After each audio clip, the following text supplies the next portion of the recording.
Alors là, je mets quelqu'un à l'antenne. Je ne sais pas qui est-ce. Bah, Bonjour. Bonjour. Joël. Oui. Michel Marie. Michel Marie. Michel Marie du Cédra, voilà.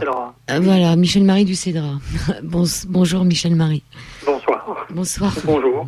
Oui, bonjour.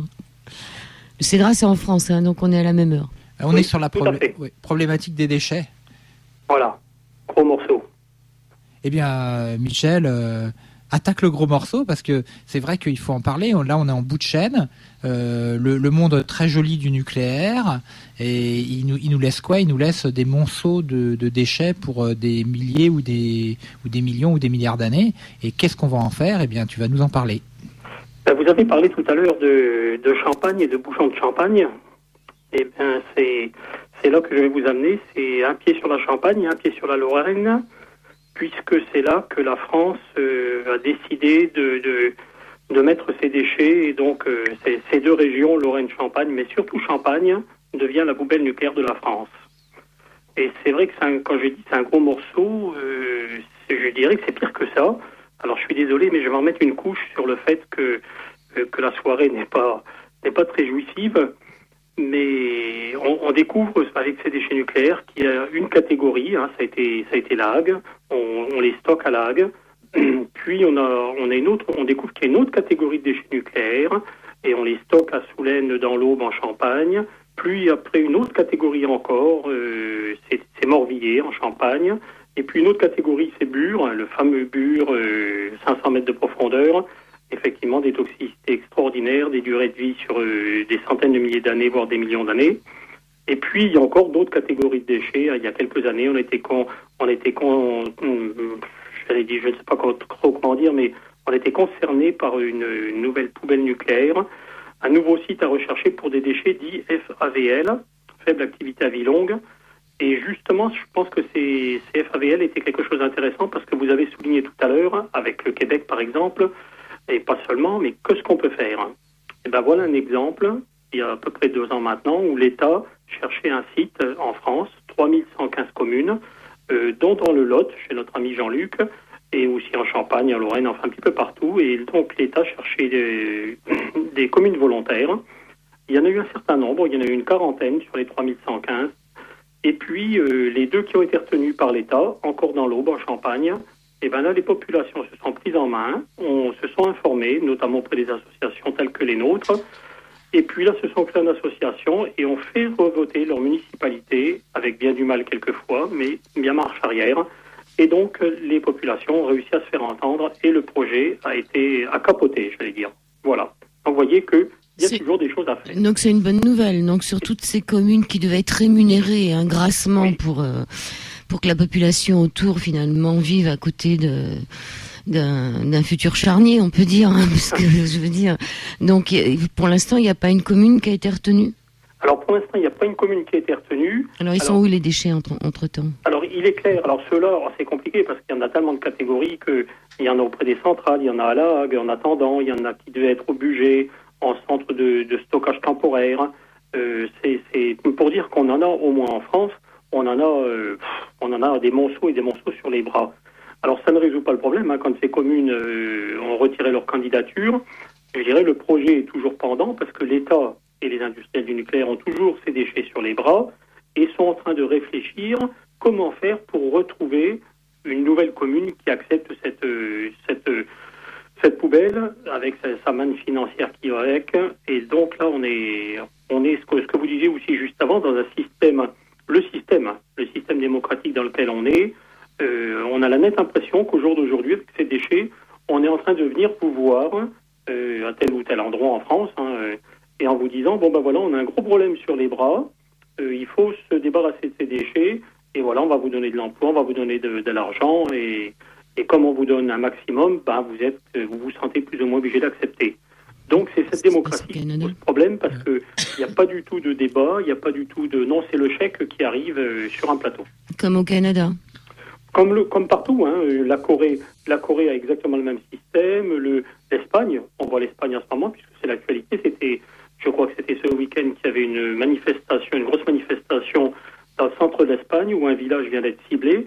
Et là, c'est la majorité du village qui est pour ce projet-là, uniquement parce qu'il y a de l'argent et puis parce qu'il y a de l'emploi. Donc Michel, c'est un schéma qu'on retrouve dans tous les pays nucléarisés au monde. mais Michel, qu'est-ce que tu penses de ce projet de l'AIEA de profiter de la terrible catastrophe de Fukushima pour proposer de récupérer ce territoire pour en faire un dépotoir de déchets nucléaires, alors que c'est une zone, on le sait, hautement sismique, en faire un dépotoir planétaire et négocier d'une certaine manière la pugnacité citoyenne, la récompenser par ce dépotoir et on jouera la farce en disant voilà, on ferme tous les réacteurs du Japon, mais vous devez accepter ce dépotoir nucléaire. Qu'est-ce qu'on peut faire par rapport à des marchés aussi pervers? Le marché pervers, il est partout dans le nucléaire. Alors, pas seulement dans le nucléaire, bien entendu, mais pour ce qui nous intéresse aujourd'hui, le marché, il est pervers. Je crois que quelqu'un a souligné tout à l'heure, je ne sais pas si c'est sur votre antenne que je l'ai entendu, mais il me semble que oui, que le Japon, par exemple, alors on dit les États-Unis vont venir au Japon, mais le Japon était en pourparlers il n'y a encore pas si longtemps. A priori, le projet a capoté, mais à voir quand même. Mais le Japon devait amener ses déchets nucléaires en Mongolie. Donc, alors que la Mongolie n'a pas de nucléaire, donc tout État nucléarisé est prêt à faire n'importe quoi pour se débarrasser de ces fameux déchets. Et donc je dirais que le cas des États-Unis avec le Japon part d'un principe en disant de toute façon la zone de Fukushima est maintenant sinistrée, invivable, etc., etc. Pourquoi ne pas en faire une décharge Alors effectivement, c'est aussi débile que ailleurs, sinon pire. Effectivement, c'est une zone sismique. Et puis, ce qui est beaucoup plus grave, c'est que ces déchets, qu'ils soient de vie courte ou à vie longue, alors vie courte, c'est quand même 300 ans, c'est la dénomination officielle, on imagine, alors vie courte, on les laisse en surface, comme à La Hague, comme à Soulaine dans l'Aube ou à Morbier. Mais quand vous les laissez en surface, on peut imaginer tout ce qui peut se passer pendant 300 ans. 300 ans, il suffit de se projeter en arrière, c'est Louis XIV, donc depuis Louis XIV jusqu'à maintenant, tout ce qui pourrait arriver sur un tumulus de déchets nucléaires immense, bien entendu. Donc c'est de la folie, mais malheureusement c'est pas de la folie douce. Mais Michel, tu dis immense. Par exemple, tout type de déchets confondus, parce que tu as parlé de La Hague, Soulaine, Morvilliers, Bure et la recherche d'un site pour les FAVL, faible activité à vie longue. Mais ça représente combien de mètres cubes ou combien de millions de tonnes tous ces déchets? Ça représente énorme. On a par exemple le site de Soulaine, ça va permettre de donner une image tout de suite. Le site de Soulaine est prévu pour avoir 1 million de mètres cubes de déchets 1 million radioactifs. De mètres cubes, oui, ça le fait. 1 million. Ouais. Celui de La Hague, par exemple, fait 500 000 mètres cubes. Donc vous voyez qu'on est parti sur des choses Bure, par exemple. Alors là, les volumes seraient moins importants, mais la toxicité est à multiplier par des centaines. Et là, on parle de 240 000 containers. Donc on est quand même sur des volumes, j'allais dire, extraordinairement qui dépassent l'imagination. Et ce qui est grave, et parlons de sagesse, effectivement, on a ces risques, Fukushima nous l'a assez montré. Cette énergie a quand même des risques incommensurables. Et en plus, on continue donc en France, on fonce, on continue, tête baissée. Et pendant ce temps-là, les volumes de déchets radioactifs continuent bien entendu de s'accumuler. Donc on est vraiment fin fou. Oui, donc c'est le tonneau des Danaïdes, quoi. C'est-à-dire que un peu ça. On cherche à glisser ça sous le tapis, mais il va falloir rapidement retrouver plusieurs autres tapis, quoi. Oui, d'ailleurs, on entend dire que sur Bure, qui est déjà prévu pour l'instant en emprise en sous-sol, donc 500 mètres de profondeur, l'emprise de ce qu'on peut trouver, on parle des galeries qui feraient 4 km sur 4 km, donc 1500 hectares, et on a des gens, par exemple, au commissariat à l'énergie atomique, qui disent que, mais avec tout ce qu'on a et tout ce qu'on va avoir, et tout ce qu'on n'a pas encore intégré dedans, par exemple les combustibles usés, les MOX, les fameux MOX, dont on a parlé avec les présidentielles, tout ça n'étant pas compris dans Bure, le jour où on va s'en occuper, qu'est-ce qu'on en fait? Donc des Bures, il en faudrait peut-être 2, peut-être 3. On fait des bombes qu'on va mettre sur les pauvres populations qu'on vient demander. Donc à Bure, le CEA, il sent déjà les 3. Alors je dis le CEA parce que c'est un livre qui avait été écrit par quelqu'un du CEA, qui avait calculé les volumes, qui avait calculé la surface qu'il y avait à Bure, etc. Et lui, il disait qu'effectivement, les volumes qu'on va avoir sur les bras, Bure ne permettra pas. Sauf à agrandir évidemment les galeries, etc., etc. Mais on parle quand même déjà à Bure de 300 km. Entre les galeries et les alvéoles de stockage, on parle de 300 km. au bas mot, puisque c'est le chiffre officiel, peut-on leur faire confiance? Alors j'entends Joël qui dit quand même c'est des bombes, effectivement, des bombes à retardement, des épées de Damoclès et autres, pour les populations locales. Alors c'est doublement vrai.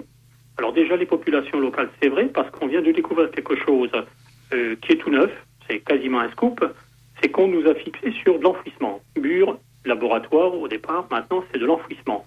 Sauf qu'on vient de découvrir que non seulement il y aurait de l'enfouissement, mais il y aurait aussi des entrepôts de surface. Pour pouvoir récupérer si on a besoin de s'en servir. Ben, c'est encore plus grave que ça. C'est que ces déchets, ces containers, on imagine les trains qui partaient en Allemagne tous les ans là avec les manifestations qu'il y avait. Oui. Donc c'est des containers immenses. Les castors. Et pour les fameux castors. Et pour les descendre dans un puits comme à Bure, une commission officielle, Commission nationale d'évaluation, c'est son vrai nom, CNE, dit qu'on ne peut pas en descendre plus de 5 à 6 par jour. Oui, mais attends, il faut les faire. On en a 240 000 sur les bras. Il faut les laisser refroidir d'abord. Alors en plus, il faut les laisser refroidir, au moins certaines catégories. Oui. Ce qui veut dire que dès que l'autorisation de Bure serait donnée, 2015-2016, est prévue, ben aussitôt tous les sites que je citais là, je citais les centrales nucléaires, qui ont de ces déchets sur les bras, vont se dépêcher à les expédier sur Bure. Et c'est comme ça qu'on fait des entrepôts, de stockage en surface. D'accord. Sauf que, et on a des catégories de déchets qui ont des réactions chimiques à l'intérieur des conteneurs. Donc, il y a des gaz qui vont se créer. Et ces gaz, évidemment, on ne peut pas les laisser non plus dans les conteneurs, sinon ils explosent. Donc, on va faire des trous, des évents. Et l'ANDRA, l'agence qui gère les déchets nucléaires à Bure et ailleurs, a donc prévu de demander une demande de ventilation. C'est-à-dire que les populations... Le dégazage, quoi. Voilà, et du dégazage. Dégazage de tritium, dégazage de xénon, dégazage de tous les Carbone isotopes. 14, etc. D'accord. Donc, on pourra boire du champagne après. Donc c'est ce que dit un petit peu Michel Guérit, c'est le champagne au tritium pour tout le monde. Oui, ça c'est clair qu'il a tout à fait raison. On est en plein de la chose. Alors je vais même plus loin, c'est le deuxième volet, c'est pour répondre à Joël. Il y a des populations locales dont on vient de parler avec ces fameux dégazages dès 2016-2017. Par contre, le site d'enfouissement qui a été choisi est une viabilité extraordinaire au niveau géologique. C'est tout simple à comprendre. On imagine le bassin parisien oui, j'avais fait une émission comme un empilage d'assiettes creuses empilées. Mm-hmm. Et Bure se trouve sur un rebord de ces assiettes creuses, vers l'est, vers la droite. Ça va déverser sur tout. Donc, s'il y a contamination des eaux sur le site de Bure, bien entendu, ces eaux contaminées, elles suivent évidemment la pente naturelle. La pente naturelle, c'est vers l'ouest. C'est donc tout le bassin parisien qui est contaminé. Alors, on essaye d'alerter depuis quelques mois, quelques années quand même, mais surtout depuis quelques mois, un certain nombre d'élus de Paris, par exemple, de la région parisienne. Il semblerait que pour l'instant, ça n'intéresse pas grand monde. Bon, alors on continue de secouer le cocotier aussi, mais là, il y a quelque chose qui... On en revient à ce que vous disiez tout à l'heure avec Roger Belbéoche. Est-ce qu'il vaut mieux pas prévenir que guérir? La question est posée et on attend la réponse. Alors là, j'ai une réponse de Malfada. Alors ça, j'adore cette question qui dit... il dit « Certains journalistes vantent les mérites du nucléaire en prétextant que grâce à lui, et en période de froid polaire comme en ce moment, les individus peuvent se réchauffer et avoir une indépendance calorique. » Qu'est-ce que vous pensez de ça, messieurs? Malheureusement, la réalité nous démontre que ce raisonnement est débile à un point pas possible, parce que quand on est dans un pic, comme en ce moment un pic hivernal, nos centrales nucléaires ne fournissent pas assez à cause de notre chauffage électrique, donc on pompe à fond, et on est obligé d'aller chercher de l'électricité à l'extérieur. En Allemagne, par exemple. Entre autres, c'est l'Allemagne, effectivement, qui nous vend son électricité à des prix extraordinairement élevés, parce que dans les pointes, c'est le marché, bien entendu, donc il y a une très très forte demande.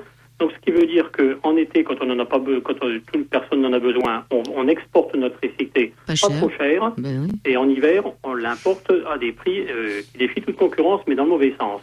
Et ça, plus, c'est l'indépendance énergétique, ça. Voilà.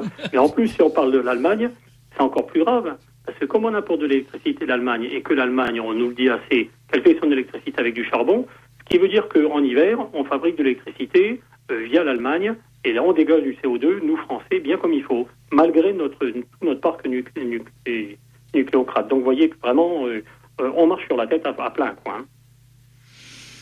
Malfada, donc je te réponds, la prochaine nuit nucléaire, il y aura une part pour les auditeurs, parce qu'il ou elle s'en plaint. Connaissez-vous Paul Brown ? Vous connaissez Paul Brown, ça vous dit quelque chose ? Non. Si vous connaissez pas, tant pis, on laissera. C'est pas grave. Donc sur les enfouissements, j'avais déjà fait une émission là-dessus. Ça serait bien aussi de mettre des petits drapeaux ou des choses pour que dans 300 ans ou dans 1000 ans, on sache qu'il y a une petite connerie en dessous là, avec au moins les futures générations soient au courant de. Oui, mais nous on n'est pas trop d'accord sur cette chose-là parce que justement on découvre depuis quelques mois et de plus en plus maintenant que le gestionnaire de ces déchets, donc la fameuse agence Andra, travaille de plus en plus et nous fixe de plus en plus le regard des populations locales sur justement la mémoire. Voilà, il ne faut pas perdre la mémoire, il faut mettre des pyramides, des drapeaux, etc., etc., etc. Donc ce qui veut dire qu'on nous amène sur dans 300 ans, dans 500 ans, dans sur un consentement, etc.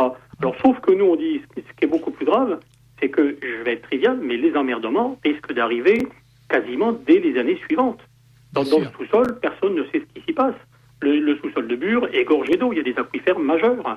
Donc, j'entendais tout à l'heure quelqu'un du Québec, j'ai bien noté, quelqu'un du Québec nous disait que la poubelle qu'ils préconisent donc chez eux, dans leur région là-bas, elle est tout en haut du Québec. Oui. Et voilà, je reprends son expression, elle est tout en haut du Québec.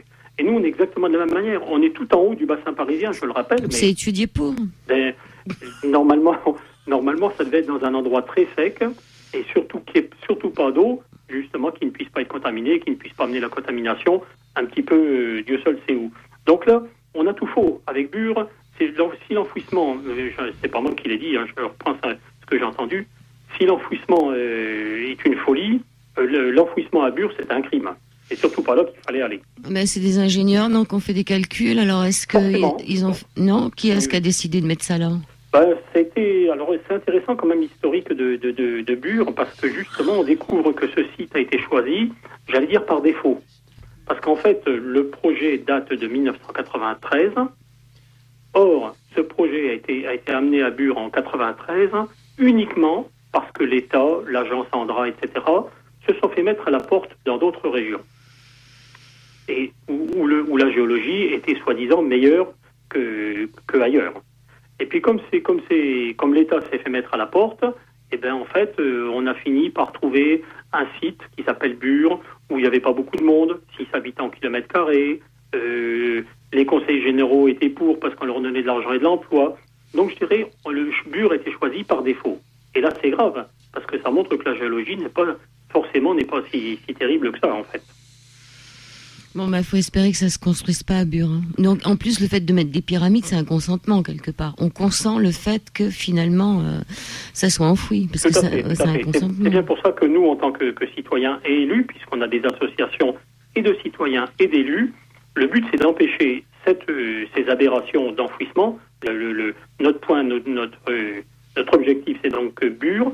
Et quand on empêche Bure, au moins, on va avoir cette fois-ci la sagesse de se dire effectivement, on a un gros problème avec ces déchets radioactifs, on ne peut pas les enfouir, les gens n'en veulent pas, donc on est obligé de se rendre compte qu'on a un vrai problème. Et à partir du moment où on a un vrai problème, on quitte la politique de l'autruche, on regarde le problème en face, on met tout le monde autour d'une table, et quand on dit tout le monde, c'est tout le monde au niveau international.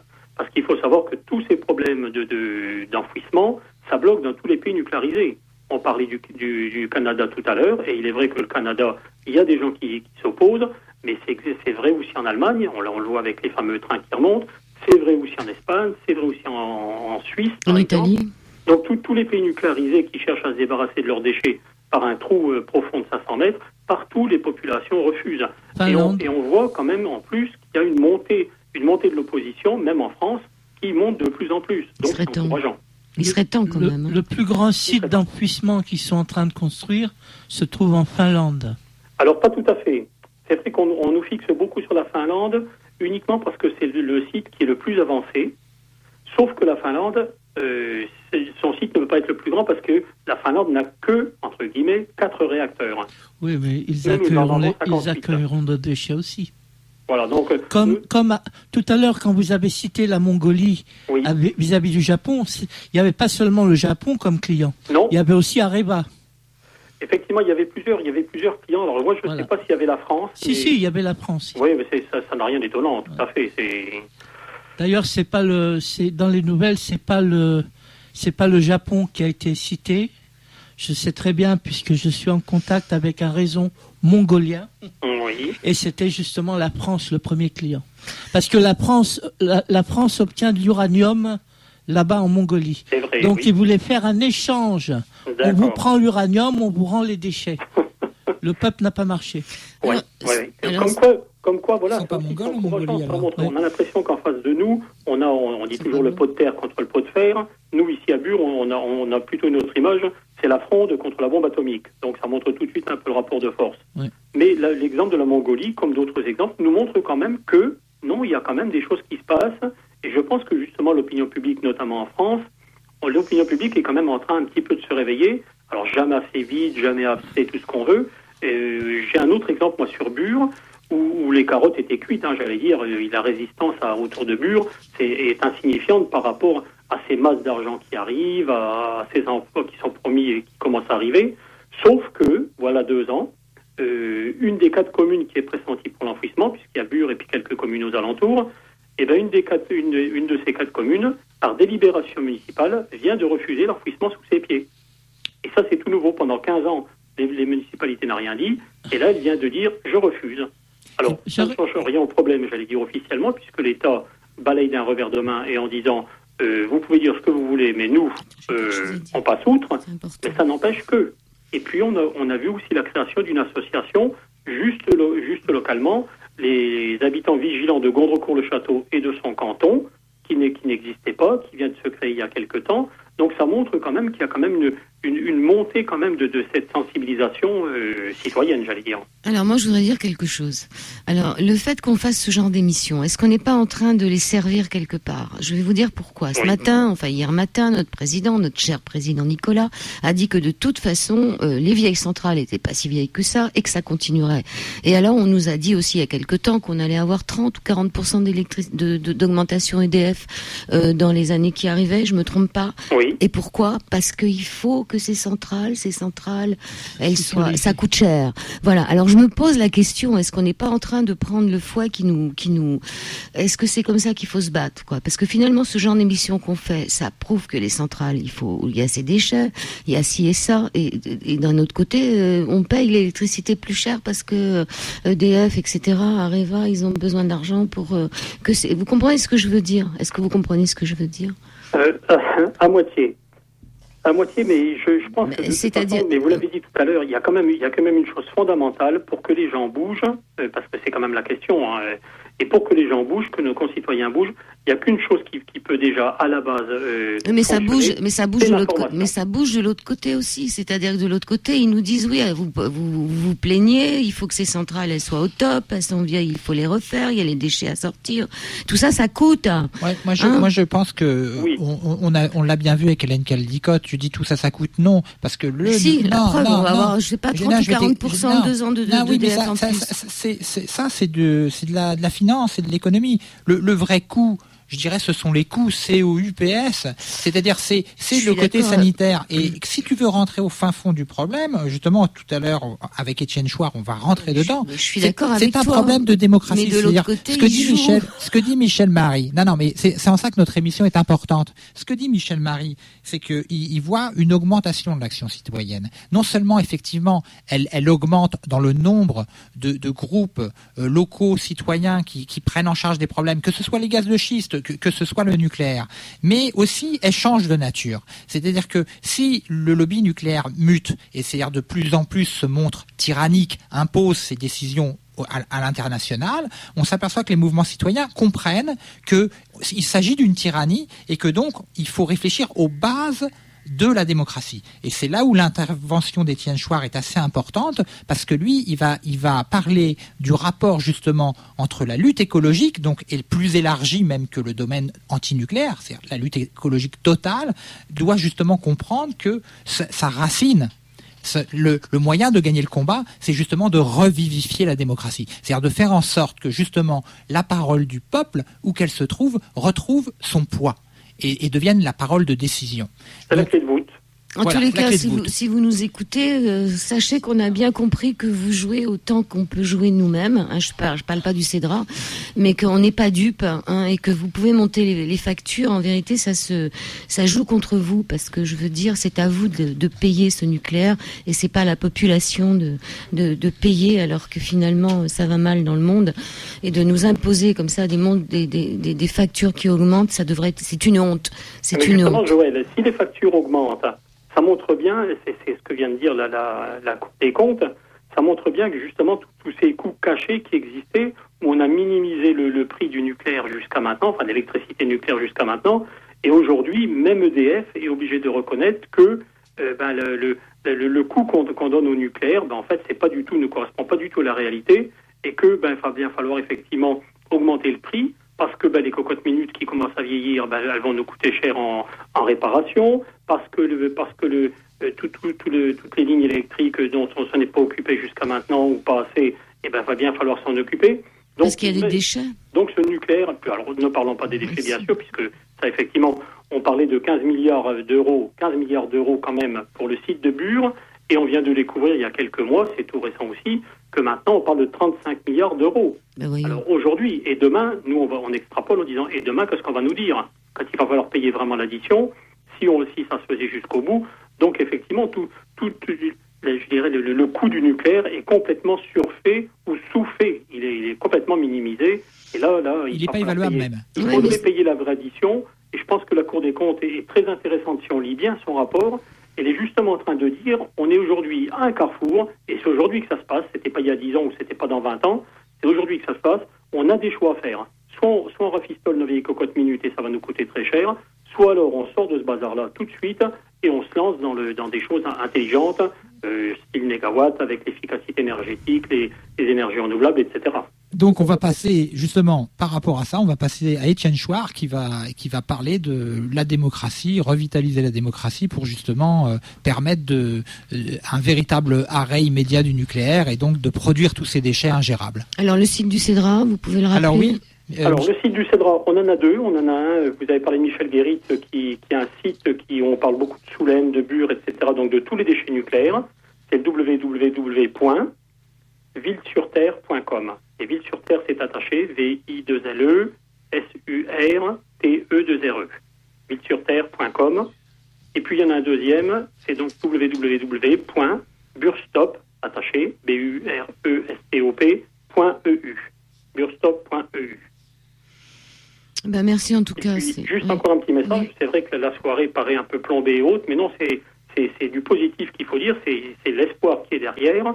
Et en plus, aujourd'hui, on est la Saint-Valentin, donc allons-y dans l'amour, et puis avec une émission d'âme de cœur, franchement. Merci en tout cas. Merci Michel, franchement, d'être resté éveillé aussi tard pour assurer la permanence, parce que j'ai compris que voilà, tu t'y collais, c'est très sympa de ta part, et il faut continuer à informer sans arrêt les gens. Oui. Il faut faire bouger les choses, donc voilà, on n'a pas le choix, et allons-y. On y va. Merci. On y est. Merci. Bonne continuation. Merci à vous.